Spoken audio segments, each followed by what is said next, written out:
With its eye-catching sheet metal and roomy cabin, the 2015 Dodge Dart makes a strong first impression. However, get to know the sedan and it becomes clear it falls short of its rivals in fundamental areas. Whether or not this good-looking Dodge is the car for you will depend on where your priorities lie. So let's go ahead and check out this 2015 Dodge Dart GT. Now, as far as styling goes on the Dart, I think it's quite distinctive, especially when you get to the rear and it has the signature Dodge LED tail lamps, the racetrack tail lamps. And the front end is also pretty stylish, and it's very distinctive in a class full of boring compact sedans. Now, essentially the GT is going to gain 18-inch wheels, fog lamps, dual exhaust tips, and an even sportier suspension calibration that you can get with the Rally package. Now here's the key fob design for the vehicle. I quite like the key fob design a lot, but it's basic Chrysler stuff here.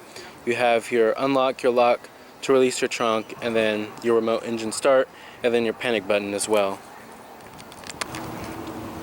Now it is a pitch black clear coat exterior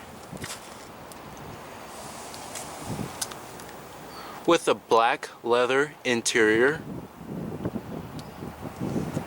with red contrast stitching going throughout the whole entire cabin. Power driver seat controls, power recline, and 4-way power lumbar.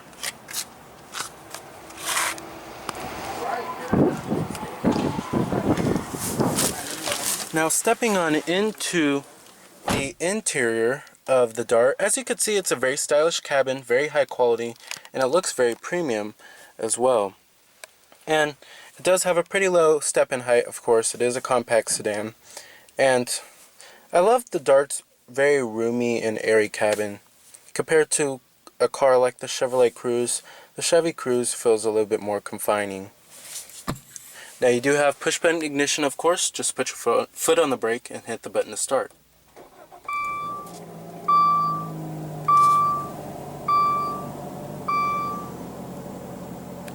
Coming to your transmission, you have a 6-speed automatic with manual shiftability. No paddle shifters, which is becoming very increasingly common in the automotive market today. Putting the vehicle into reverse displays your rear view camera, but I do have a problem with this rear view camera. Now, I do like how it is a pretty large screen. It's an 8-inch screen, by the way. The resolution is just extremely crummy, and it's probably one of the worst resolution rear view cameras I've ever tested out on a car. But that's just a minor gripe in my opinion. And then you have your e-brake right here. Let's go ahead and trim the lights. You also do have fog lights and the hazards. Automatic driver's side window. And let's go ahead and pop the hood and check out the engine bay. Full heated exterior mirrors with LED turn signals integrated onto the mirrors.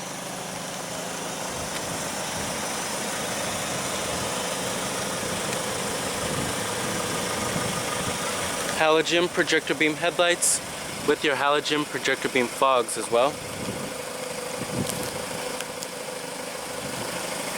Very bold front end. However, I do wish it had LED daytime running lights to give it a more premium look. But overall, the look of the car looks pretty good. Now, under the hood, you will find a 2.4 liter 4-cylinder. Now, this is actually the powertrain you will want to opt for in the Dart. Now, your base powertrain is going to be a 2 liter 4-cylinder. That is the powertrain you will want to avoid, as that provides very sluggish acceleration. However, this powertrain is the total opposite of that, providing very energetic acceleration. However, if you do go for the Aero model, unfortunately, you will have a very unrefined automated transmission. But like I said, this is the powertrain you will want to opt for. Now, expect 184 horses with 171 pound-feet of torque. Expect EPA numbers to be a very dismal 23 in the city and 35 on the highway.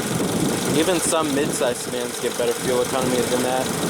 However, the Dart, Dodge says that it's as roomy as a mid-size sedan, but I don't really see that. I feel like it's still in the compact class.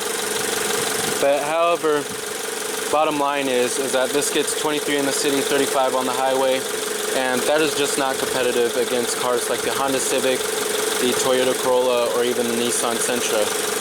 Fuel economy is a very important factor in a key fundamental area in this class.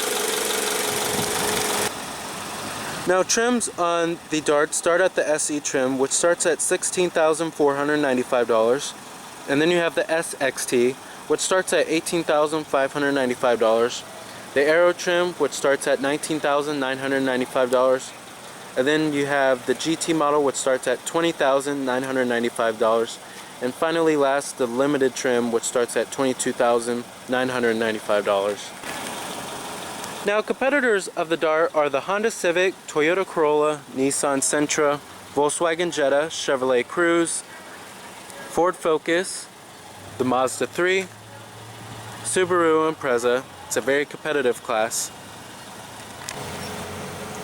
Now, like I said, coming to the rear, you have the LED racetrack lamps, which are a signature design for Dodge now. And like I said, with the GT, you get dual exhaust tips. LED turn signals too.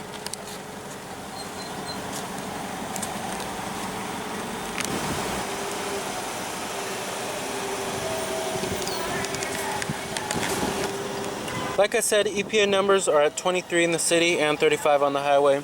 Total vehicle price is $23,935. Your power windows, door locks, and your mirrors, of course. Nice soft touch armrest, which is very high quality. And then also soft touch on the mid door panel and on the upper door panel, which are very important places. Okay, now let's go ahead and rev up the Dart and see how that 2.4 liter 4-cylinder sounds.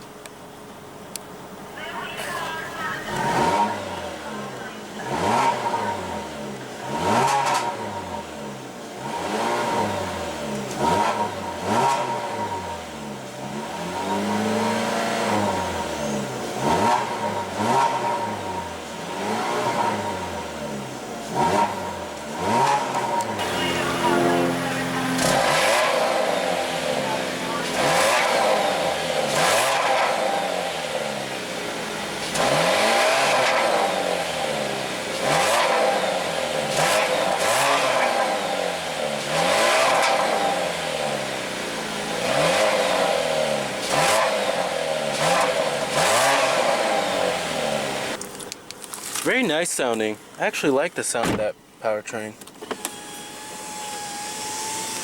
Now, material and build quality is pretty good in the class. Like I said, it is a very high quality cabin here. You have this nice premium stitching, very soft to the touch, and on the upper door panel, like I said, everything is soft to the touch in the most important places, which is a very important factor.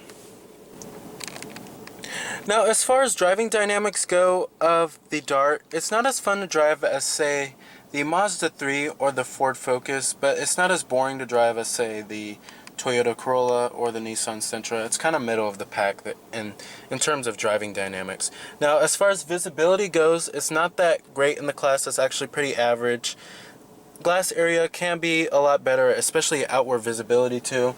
And seeing out the back, you have a massive C-pillar back there, and that really can get in the way and can create huge blind spots. Cars like the Toyota Corolla, Honda Civic, and the Nissan Sentra are definitely going to be better in visibility. Now, coming to the steering wheel design here, it's basic Chrysler stuff here. Over here you have your Bluetooth and your voice recognition, and then these controls right here control your center screen right there. And then your cruise control buttons are located over here, of course. And the steering wheel is leather wrapped too, of course. I'm not really a big fan of the design of it. I think it's just very dated looking. It just needs to look a little more premium looking and have a little bit more contrast, but that's just my opinion. But I do love the rim around the steering wheel. It has a very nice thick feeling, and I love that on steering wheels, how thick they are. and it just feels very nice in your hands. Coming to the center stack controls here, pretty basic stuff here. You have your dual zone automatic climate control, which is not really seen in this class. The Ford Focus offers it, but cars like the Toyota Corolla and the Honda Civic don't offer it, and those are actually the best selling cars in the class. But it's basic stuff here, very easy to use. But however, I do have one ergonomic gripe when you put the shifter into park and can get in the way when you're trying to reach for the front window defroster or the rear window defroster, but that's just a minor ergonomic gripe I have. And then of course you have your volume knob right here, and then your tune button right here. Now coming right here, down here you have your 12 volt power outlet, little storage cubby right there. And then coming down here you have your cup holders. Coming to the center console, you will find your USB port, your aux input, and another 12 volt power outlet. And the center console storage is actually pretty decent for the class. Usually they're a lot smaller than this, but this is actually decent. Coming up here, you have the auto dimming rearview mirror, garage home link, and your interior illumination lighting. Then your sunglass container. Headliner is also very high quality as well. Now as far as seating comfort goes, the seats are mounted very high and they're very oddly contoured, I have to say. I'm not really a huge fan of the seat design, but they're pretty comfortable for the most part. The middle portion right here kind of feels very soft, and then over here it's a very firm padding right here. But overall, they are pretty comfortable. They just don't have the best design to them. And like I said, they are mounted pretty high. Now I have to say, probably one of the best things about the Dart is the 8.4-inch touchscreen display. I love this interface, the simplicity of it, how big the buttons are and everything. Just, I love the simplicity of it. And it's a very cleaned up design, as you could see here. Now, coming here, the responsiveness of the touchscreen is very great. Like I said, you have your different media options, including Bluetooth streaming audio, and for the 2015 model year, Bluetooth phone capability is now available for Android phones, finally. But you do have Bluetooth streaming audio, your aux input, and your USB port, of course. Heated steering wheel, which is not even found on some mid-size sedans in this class, like the Toyota Camry. Heated seats, of course, too. And then you could change your climate controls from here. But I just love the responsiveness of this touchscreen. Like I said, this is probably one of the best parts about the Dart. And then coming to your navigation, it's Garmin based. And I'm not really a big fan of the rendering of it. This is actually probably one of my only few gripes about this touchscreen here. Navigation is available, you don't have to get it, but it just looks a little childish in my opinion, and they just need to update the rendering just slightly. But like I said, you have your Bluetooth phone capabilities here, and you can go to your phone book, your recent calls, and then your dial. Then you have your text messaging. Sirius Travel Link, fuel prices, movie listings, sports, weather, then my favorites. Satellite radio, AM, FM too, of course. Then you have your tune button right here, or you could tune it like this. Very nice. But like I said, I love the touchscreen a lot. Now coming to your little information center right here, this is going to show you all of your vehicle information. Now there's many optional safety technologies you can get on the Dart that is not available on a lot of compact sedans, including lane departure warning, blind spot monitoring, which are very... Now coming to your center screen right here, this is basically essentially going to show you all of your vehicle information, and there's many safety technologies you can get on the Dart, including blind spot monitoring. But I love the graphics and the rendering of this center screen right here. It's a TFT display.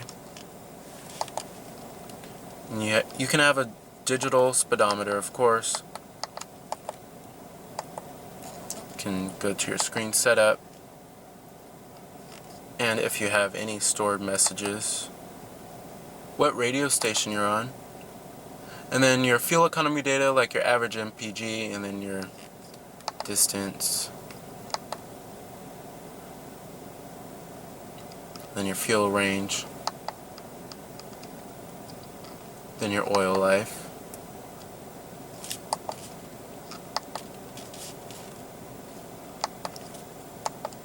I love the center screen a lot, and like I said, you do have a digital speedometer. Alrighty, and as far as the gauges go, I love the gauges. They have a really nice race-inspired feel to them to make you want to drive faster, especially with that 2.4 liter 4-cylinder. But I love the gauges a lot, especially the red illumination going around them. Alrighty. So overall, it's a very inviting cabin. Let's go ahead and shut down the Dart. Let's go ahead and check out the rest of the vehicle, including the trunk capacity and the rear seat legroom.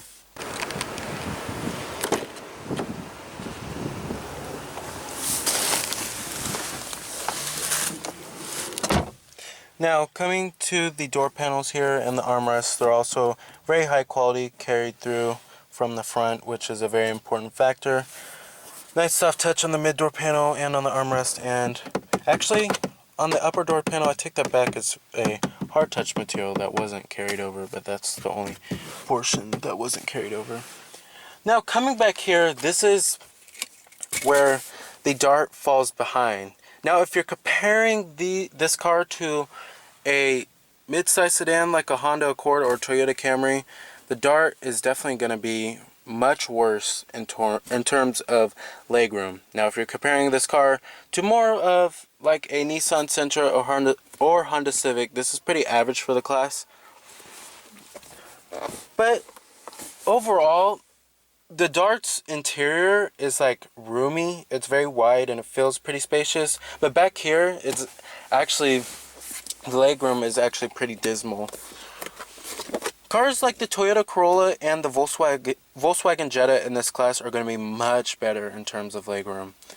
And I actually have the driving position to where I would be, and I'm about 5'11", and it's actually pretty cramped back here. But you do have storage for your armrests, cup holders, and a little storage cubby right there, and dual mat pockets as well. You also do have a ski trunk pass-through.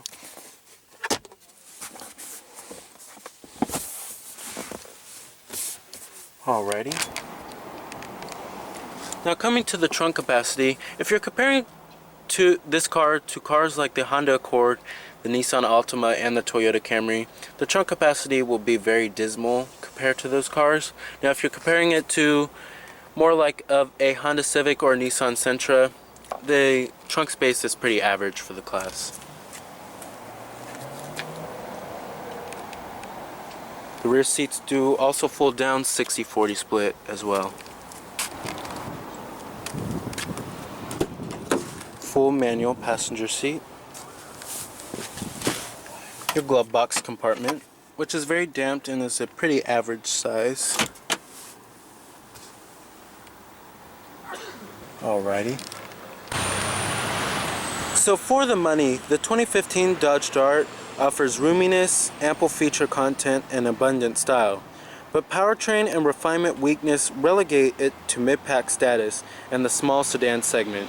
So remember that this is Cameron Birch from Cameron's Car Reviews.